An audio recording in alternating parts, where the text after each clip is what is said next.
Es para mí de especial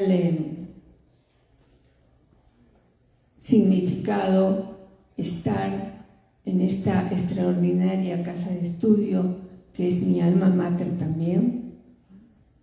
Me fui culminando mi carrera muy joven en búsqueda de otros horizontes, que, como dice el poema de Ítaca,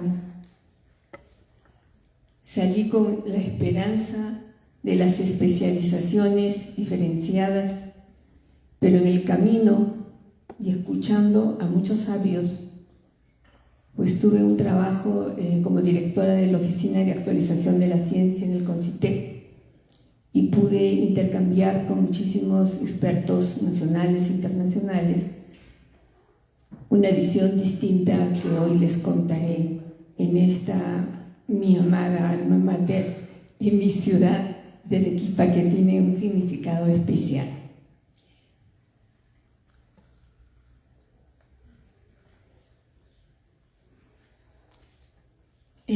Me ha encargado Martín un tema bastante amplio y difícil de entrar en ciertos marcos, pero a través de la experiencia contarles mi vivencia y las interacciones en relación a este trabajo. Creo que hay que tomar conciencia de la condición humana. El problema que voy a abordar es más un problema paradigmático y no programático. ¿Cuáles son esos fundamentos epistémicos que darían una orientación, una luz a la educación para el desarrollo sostenible?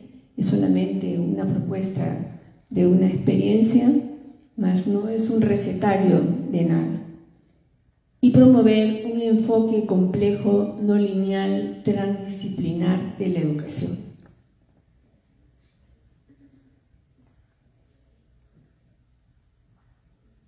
Durante toda la historia de la humanidad, el hombre mismo, como ser y en su relación con la naturaleza, ha estado siempre en el marco del misterio. A pesar de todo lo que hemos logrado en avances del conocimiento y nuevas tecnologías, aún nuestra situación en el cosmos sigue siendo un misterio. ¿Qué somos? Porque hemos olvidado, en este vertiginoso desarrollo de conocimiento y de información, hemos venido perdiendo la esencia del ser. En un espacio de trabajo con el doctor Edgar Morin en Francia y en un reflexionar sobre las historias de vida, yo tuve la experiencia de pensar que la Universidad de San Agustín me dio dos aspectos importantes para caminar en el mundo. Y en esta tarde mi homenaje al doctor Gutiérrez, que era un extraordinario profesor de matemática, porque nos enseñaba no a resolver solamente problemas, sino nos enseñaba la historia de la matemática y el porqué y el para qué de la matemática. No era un profesor muy querido en los primeros años, pero era el que siempre dictaba la clase del recuerdo en la mayoría de promociones. Porque los alumnos, cuando vamos enfrentando la vida, vamos valorando aquellos maestros que nos sembraron en la conciencia la necesidad de ser agentes de cambio y de aprender en la reflexión y no en la repetición, y en constituirse en esas ventanas que nos abrían la mente para indagar. Y esos diálogos que él nos inculcaba eran fundamentales. De lo contrario, no hubiéramos podido caminar. Otro profesor muy importante era el profesor Tapia, que hoy me vienen a la memoria en esos recuerdos. Y él todas las mañanas decía, ¿para qué vienen a la universidad? El primer día le decíamos, bueno, venimos a trabajar, a buscar trabajo, para aprender. No, no, decía, usted viene para ser un agente de cambio. Y todos los días cerraba la puerta a las 7 de la mañana y decía, si no hay disciplina, no hay nada. Yo recuerdo corriendo por el pasto para llegar a la clase, en el invierno que crujía el hielo. Y lo primero que él preguntaba era, ¿para qué han venido hoy día? Para ser agentes de cambio, ¿no? Y eso lo marca uno, y en el camino lo vuelve un agente de cambio. Entonces hemos perdido en la educación la esencia de lo que somos, ¿no? ¿Cuál es el rol que jugamos en el mundo? El hombre está compuesto por un sistema genético, por un sistema cerebral. Estamos en relación con el ecosistema y somos la sociedad y la cultura. Todo eso somos a la vez e inseparable. Eso nos da una praxis. Y cuando estos elementos no están conjugados adecuadamente, la praxis es la muestra de lo que somos. Nuestra percepción del mundo es correcta. Ponemos a nuestros estudiantes a pensar cómo está constituida la trama de la vida, la forma en que construimos los conocimientos, después nos construye a nosotros. La forma en que estamos construyendo las ciudades también nos construye a nosotros después. En las posturas epistemológicas de Edgar Morin, él plantea que el ser humano pertenece a este nudo georgiano que es indivisible, que somos individuos, que somos sociedad y que somos especie a la vez. Algo que a mí me ha marcado mucho en el camino y en mi praxis, en los diferentes elementos de trabajo, ¿no? Y diferentes instituciones, no solo una, he trabajado en muchas instituciones, es que a los jóvenes les hemos inculcado la competitividad. El decir, de esto que me llevo, ¿qué me toca a mí? A mí, o a nosotros, todos nos enseñaron eso, nos enseñaron a dar, a lograr, a cambiar, a transformar, a darnos en el proceso. Sin embargo, ahora uno se encuentra a veces, y eso es lo que pasa en la política, ¿no? Cada vez que un político va, lo primero que piensa es que se va a llevar, y no piensa en el destino del país, no piensa en su rol como especie, como sociedad, en lo que está construyendo, y miramos desde un aspecto mezquino, porque todos nos vamos a ir. Y esa es la contradicción vida-muerte, ¿no? Que más adelante les explicaré en un principio de la complejidad. Antagónicas, pero reales y funcionales para la vida. ¿Se imaginan si todos viviéramos cómo estaría el mundo? Si sabiendo que nos vamos a morir, hacemos lo que hacemos, entonces, cuando nosotros enseñamos una materia, le hemos quitado la filosofía, le hemos quitado la epistemología, le hemos quitado el amor y le hemos centrado el egoísmo.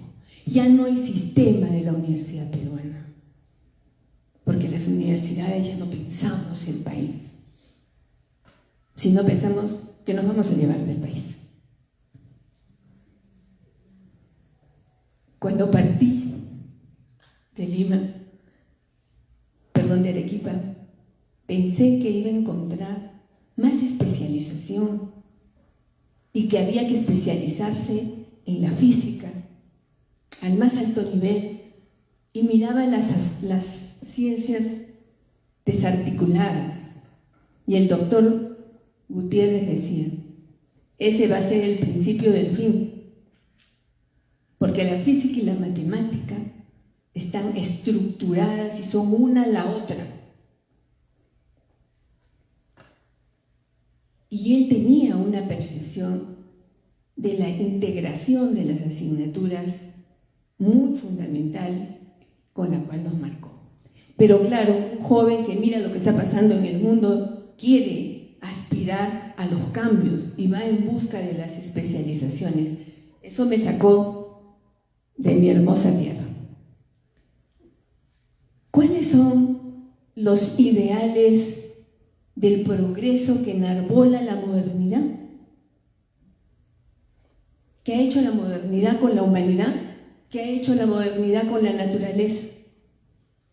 Si bien la Revolución Francesa reivindicó valores fundamentales, ¿no?, y que fueron importantes en esa época, los mismos procesos de la ciencia, los descubrimientos de la ciencia, el hecho de entender que el mundo era como un reloj, ¿no?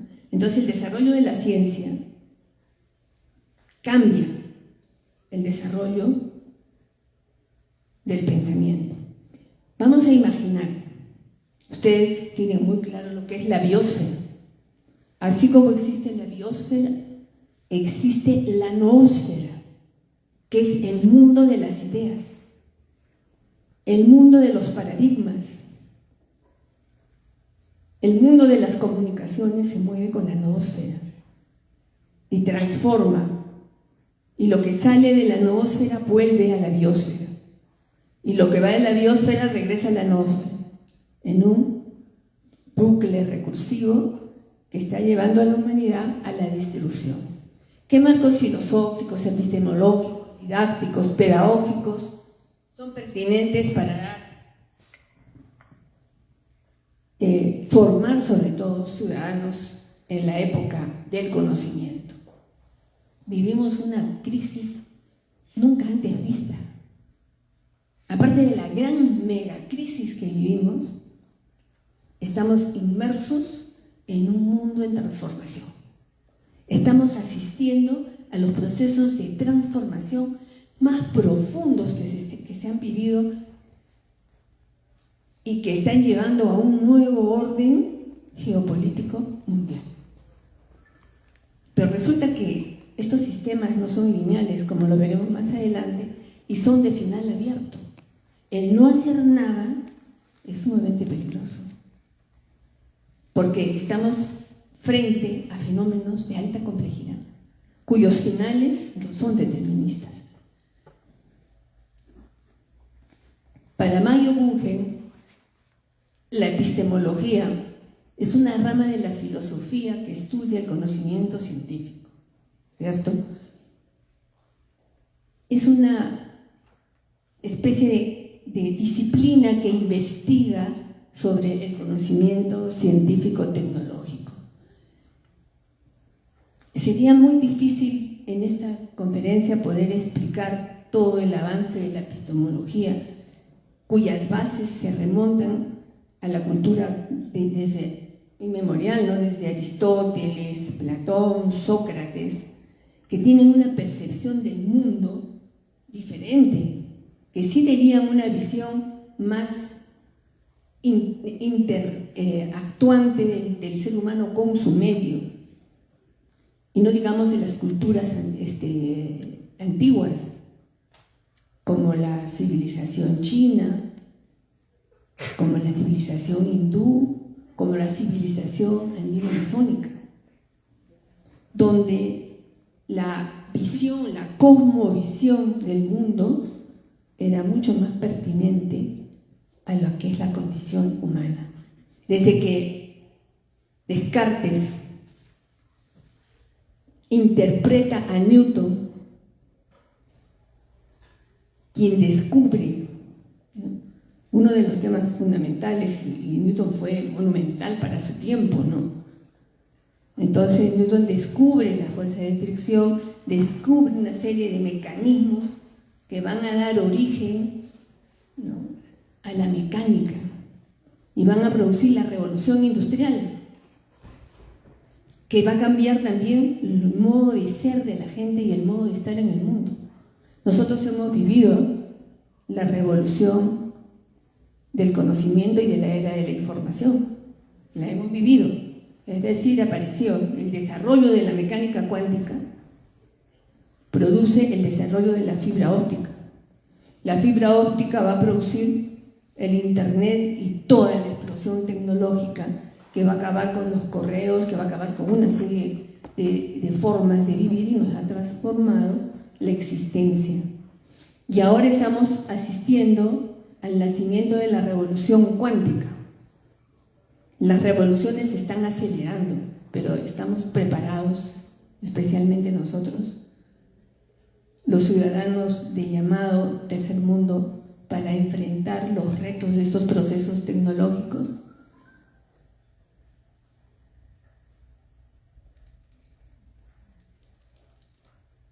La epistemología de la que yo quiero tratar hoy aborda las cuestiones teóricas básicas relativas fundamentalmente a la ciencia y la tecnología.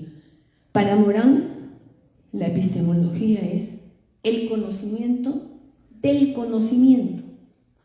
No solamente repetir conocimientos, sino entender los límites y la pertinencia tanto científica como de impacto de la producción del conocimiento. Cómo es que construimos los conocimientos y cómo estos conocimientos nos determinan. La pregunta central del tema central de la conferencia: ¿cuáles son los fundamentos epistemológicos básicos para que la educación contribuya al desarrollo sostenible, podríamos decir sustentable, ¿no? Son dos términos que van en direcciones no similares, pero que son siempre motivo de reflexión. Y cómo este marco epistemológico puede ayudarnos a regenerar la vida que está amenazada, tremendamente amenazada en el planeta por todas las crisis que ya conocemos, a las cuales se han sumado como nunca las guerras. Es increíble cómo después de una pandemia tan grande estamos ahora en las guerras. Entonces, ¿cuál es el reto del siglo XXI? Según importantes autores, y uno de los grandes también es Ilia Prigogine, quien fue premio Nobel precisamente porque él hace un llamado a la humanidad y dice: hay que hacer un nuevo contrato, la ciencia tiene que hacer un nuevo contrato social por los impactos de la ciencia y porque también la ciencia mecanicista, la ciencia basada en la razón instrumental, basada en las verdades absolutas, no es tan cierta como parece. Y justamente ahí Ilia Prigogine va a encontrar los sistemas del no equilibrio, que ya antes lo había propuesto Boltzmann y quien sufrió la burla de la academia de su época. Sin embargo, se ha constituido en el padre de todos estos conceptos y que Ilia Prigogine va a desarrollar con maestría. Y se requiere una nueva epistemología, una nueva forma de explicar la realidad, una nueva narrativa sobre el conocimiento de la realidad. Nosotros podemos acceder realmente a la realidad tal cual es. ¿O es que nosotros, desde la observación, interpretamos la realidad? Maturana, uno de los grandes filósofos latinoamericanos, en su libro La objetividad entre paréntesis, plantea magistralmente el debate, ¿no?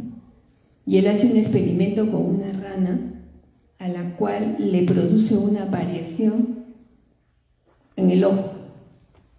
Y después de sus experimentos dice que la rana ya no puede atrapar a la mosca, no porque haya cambiado la realidad de la mosca, sino porque la percepción del mundo ya no es para la rana lo mismo. la educación hacia una nueva cosmovisión. Hay muchos realmente, ¿no? Pero hay tres,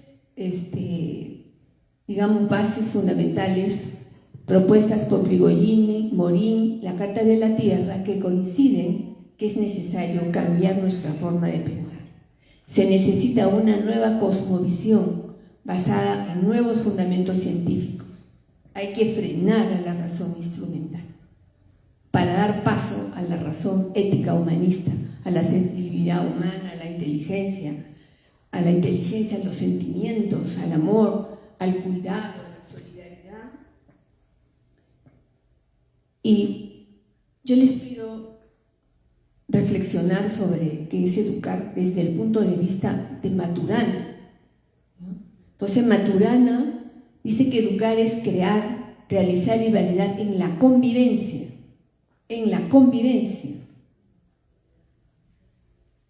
No educar solo desde la pantalla, desde la virtualidad, sino el hombre es hombre en la convivencia, en la interacción con el otro. Es ahí donde es un ser humano. Esto significa dar a cada ciudadano elementos para una tarea autónoma, social y ecológicamente responsable. Una epistemología compleja nos debe llevar a una ciudadanía planetaria. Ya no podemos hablar solo de una ciudadanía local, regional, sino planetaria, porque todo lo que le pasa al planeta nos pasa a nosotros. El planeta es nuestra gran casa.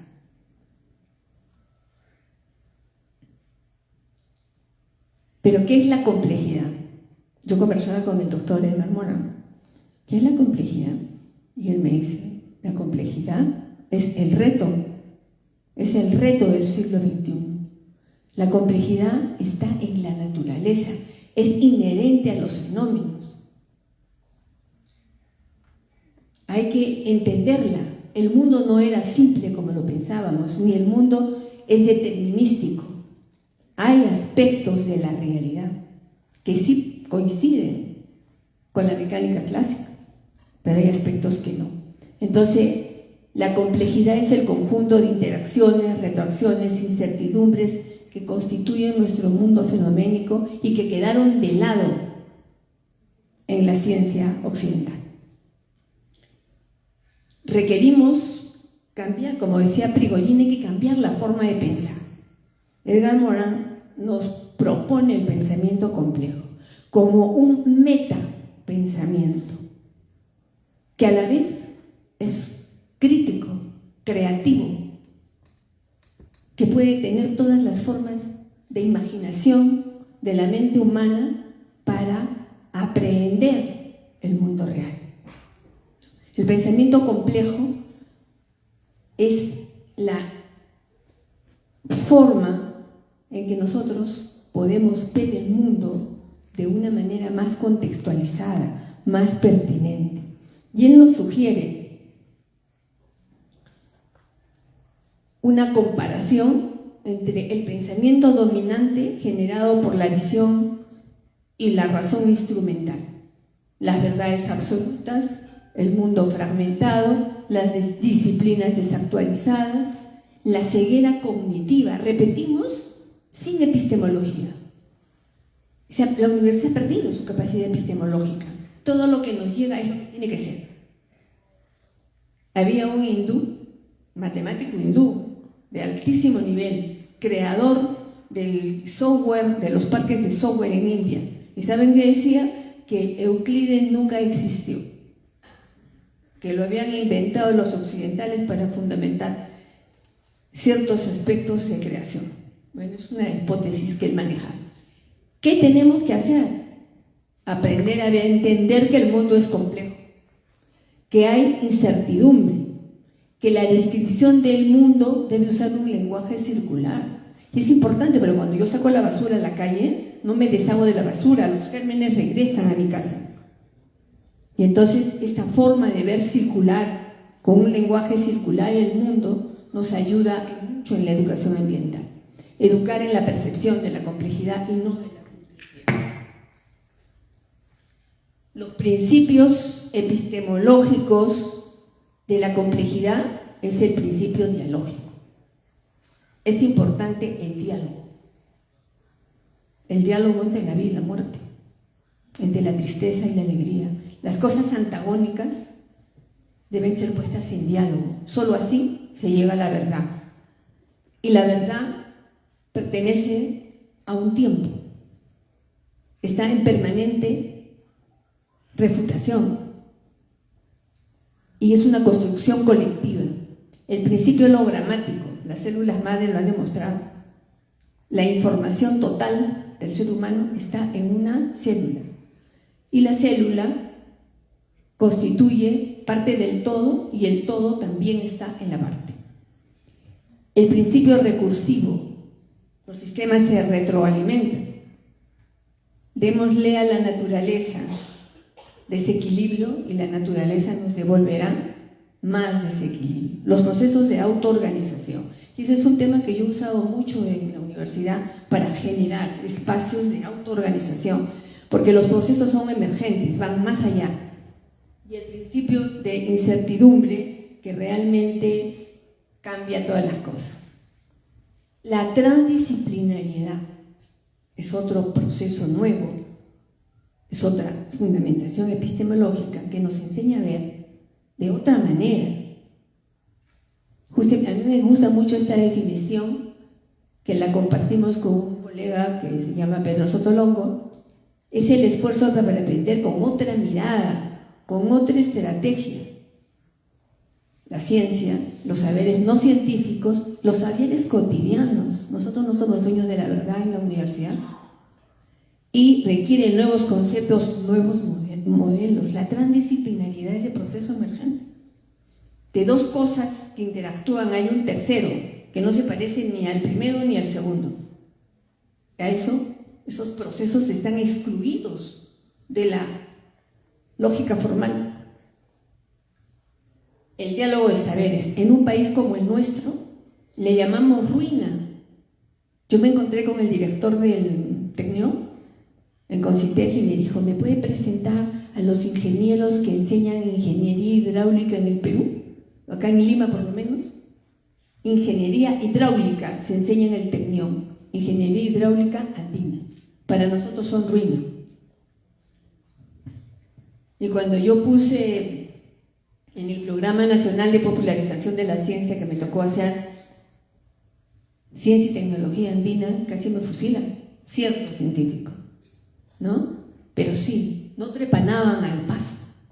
Que no sepamos cómo lo hacía es una cosa muy distinta, pero la ciencia se construye por ensayo y error.